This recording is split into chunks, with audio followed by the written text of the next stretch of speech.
onde eu comecei a ter o meu primeiro discipulado. Então me aprofundei na palavra, servi ao Senhor, é uma igreja de missionários, então eles me levavam para o campo para pregar, evangelizar, e aquilo já começou a queimar no meu coração, já comecei a identificar sobre a esfera da igreja, esse meu chamado, desde aquela altura. Porém, eu ainda era extremamente imaturo. Então, um menino de 12 anos vive o primeiro milagre e o mais importante milagre, que é o milagre da salvação. A partir daí, na sua jornada, qual foi o próximo sobrenatural de Deus na sua vida? Próximo sobrenatural, né? Imagina, quando você se converte com 12 anos, é difícil você imaginar uma criança de 12 anos cometendo pecados e erros muito impactantes. Ou seja, eu errei mais com Jesus do que sem Jesus. Com 19 para 20 anos, eu vou para Portugal, conhecer meu pai, conhecer meus irmãos, conhecer minha família, porque houve o divórcio dos meus pais com 3 anos e eu não o conhecia. Eu ia perguntar isso. A partir... os seus pais se divorciam, você tinha 3 anos, e aí depois disso você não teve mais contato nenhum com ele? Não, não conhecia. Aí você entregou sua vida para Cristo. Quanto tempo depois? Com 12 você entregou sua vida para Cristo. Quando que você teve mais notícia dele? Não tive notícia. Fui ter com 18 anos. Tá. Ali com 12 anos também eu posso fortalecer antes um grande cuidado do Senhor, que com 15 anos minha mãe tem um derrame e fica inválida. Meu Deus. E aí meu padrasto vai para fora de casa, vai embora. Largou ela? Largou. E eu fico com meu irmão, que tinha 7 anos. Eu tinha 15, ele tinha 7. E agora eu começo a cuidar do meu irmão e da minha mãe inválida em casa. Eu começo também ali a experimentar esse cuidado do Senhor que a gente estava falando, de virar o homem da casa, até que com 20 anos eu recebo um contato me convidando para ir para Portugal para conhecer minha família. Aí minha mãe já tinha se recuperado, ainda ficou deficiente, mas não mais vegetal. Meu irmão foi morar com o pai dele e eu fui conhecer a minha família ali em Portugal. Lá também eu fui muito abençoado, não só com a minha família, mas com uma família espiritual, onde eu comecei a ter o meu primeiro discipulado. Então me aprofundei na palavra, servi ao Senhor, é uma igreja de missionários, então eles me levavam para o campo para pregar, evangelizar, e aquilo já começou a queimar no meu coração, já comecei a identificar sobre a esfera da igreja, esse meu chamado, desde aquela altura. Porém, eu ainda era extremamente imaturo, uma criança na fé. Porque você aceita Jesus, você é um recém-nascido. Sim. E quando você começa um discipulado, é essa jornada de maturidade.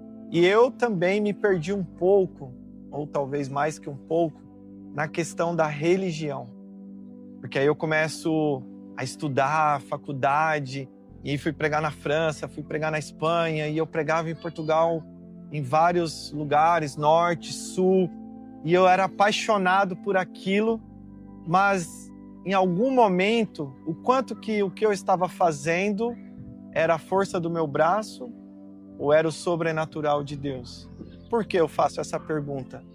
Porque eu passo por uma falência, tá tudo errado na minha vida. Depois de 6 anos que eu estou morando em Portugal, e eu volto para o Brasil para começar a minha vida do zero.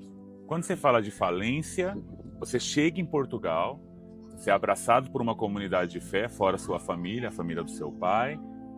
Ali você é discipulado.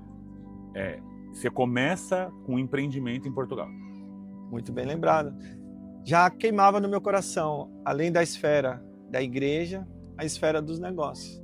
Porque quando você está na rua, quando você não tem uma família estruturada, acaba que você vai se desenvolvendo e conseguir trabalhar, conseguir renda, comprar alguma coisa, vender alguma coisa.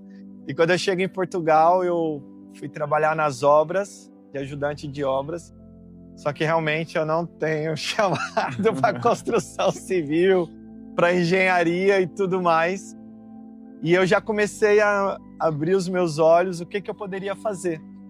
e aí eu vou ser motorista. E aí era tudo mais confortável, né?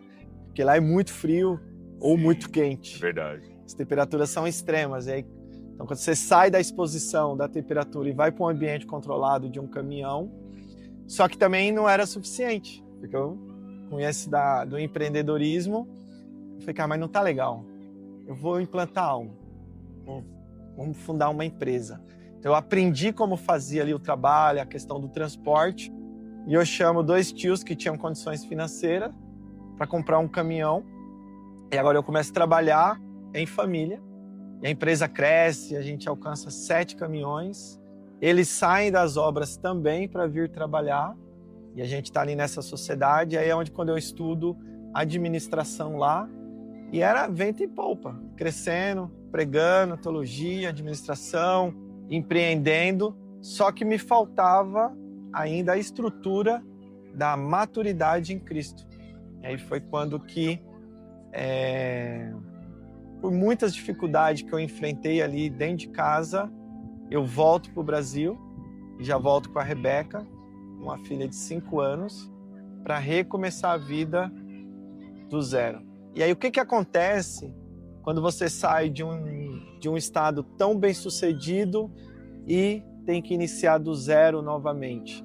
Condenação. Eu me culpava, eu me condenava, eu acreditava piamente na minha religiosidade, que não havia mais futuro para mim, principalmente no que se dizia a ser servo, a servir a igreja de Cristo, por tudo que tinha acontecido comigo. E aí eu entendo que, sim, eu fui salvo, mas com 25, 26 anos, eu não entendia o que era a graça. Ou seja, favor imerecido. E aí eu olho para trás e vejo que eu estava muito estruturado sobre o que eu achava que eu merecia, que é o que Paulo fala das obras mortas, sim, trapos de imundícias. Ou seja, muitas vezes a gente pode estar fazendo tudo para Cristo, mas o quanto de Cristo tem em nós enquanto nós estamos fazendo, o quanto de que Cristo está nessa jornada de serviço ou não. Na verdade, você conheceu a Cristo e foi inserido num contexto de religião. Muito. E aí a questão, a religião é a tentativa do homem de se ligar a Deus. E a graça é a iniciativa de um Deus santo que decide se religar ao homem através do seu Filho Jesus. E foi difícil o Senhor me convencer da graça. Eu falo que foi mais fácil Ele me convencer que eu era pecador, carente da salvação, mas da graça. Por quê? Nesse lugar de meritocracia, eu continuava na minha cabeça, você não merece, você não pode, você não é capaz. Até que um dia eu leio Lucas 7, da mulher que entra, pecadora, da mulher de má fama, pecadora, que entra na casa de Simão, ela chora aos pés de Cristo, ela lava os pés de Cristo. Jesus faz aquela analogia, um devia tanto, outro devia mais. Quem mais foi perdoado? Quem muito ama. E o Senhor fala que eu sou aquela pessoa que era muito carente da graça e do amor dele, por tudo que eu tinha passado, sabe? E eu ainda relutando, como um bom religioso, depois disso tudo. E aí é um dos meus maiores milagres da minha vida, que foi quando, uma das poucas vezes que eu vi a voz dele tão audível, que ele fala para mim assim, você é muito arrogante. Eu falo, mas como assim, Jesus? Você se considera melhor que eu.